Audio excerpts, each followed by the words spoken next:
Hi everyone, welcome back to my channel Math Monsters. Today's video is going to be all about triangle similarity, and this is another common high school geometry concept, and this kind of links to our previous video about angles, and triangle similarity is all about matching similar angles and corresponding sides. So without further ado, let's get right in, and I'll be explaining everything in simple steps so that there's no confusion at all. And yeah, without further ado, let's get right in. So like I mentioned, today's video is going to be all about triangle similarity, and this includes matching corresponding sides, setting up ratios, solving for missing values, and of course, similar triangles. Our first question is going to be about a basic similarity ratio, which is two similar triangles with side lengths 4 and 10 in the small and large triangle.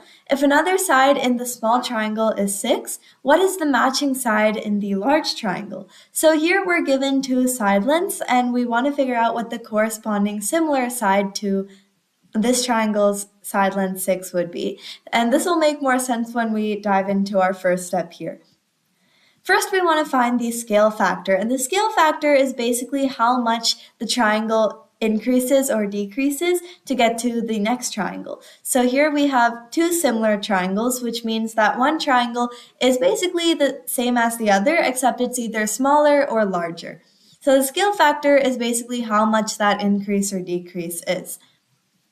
So here, to find the scale factor, we have to identify that the triangle goes from 4 to 10. So the scale factor is going to be 10 divided by 4, which is 2.5. So the second triangle is basically 2.5 times larger than the original triangle. When we apply it, we multiply the matching side with the scale factor to get what the corresponding side would be for the other side, because think about it, when we multiply the scale factor by 4, we get the corresponding side, which is 10. So when we multiply the scale factor by this side, 6, we would get the corresponding side, which is 6 times 2.5, which is 15. So our answer is going to be 15. Let's do one more question that involves proportions. Here we have that a side length of 9 in triangle A matches the side of length 15 in triangle B. If another side in triangle A is x and its matching side in triangle B is 25, then we want to find what x is. So here we want to keep the ratio consistent and start by finding the scale factor using proportions.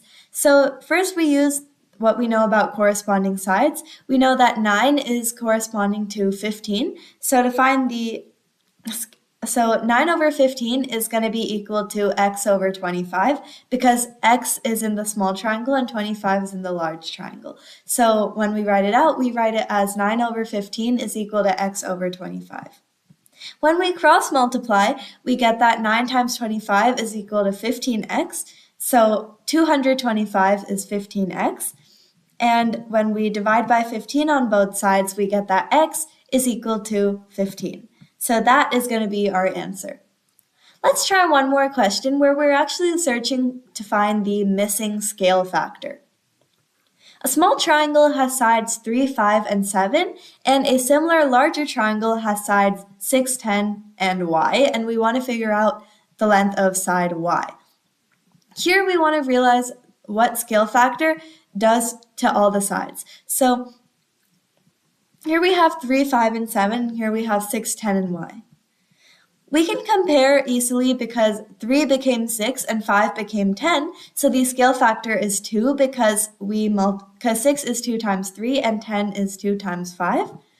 Our next step is going to be to apply that scale factor to side 7 that we have in the smaller triangle. So the side 7 also doubles, so it would be 7 times 2.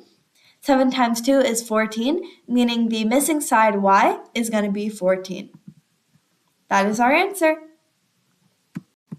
And with that, we have reached the end of the video. I really hope you enjoyed watching, and I hope you learned something new as well. Stay tuned for the next videos, and until then, bye!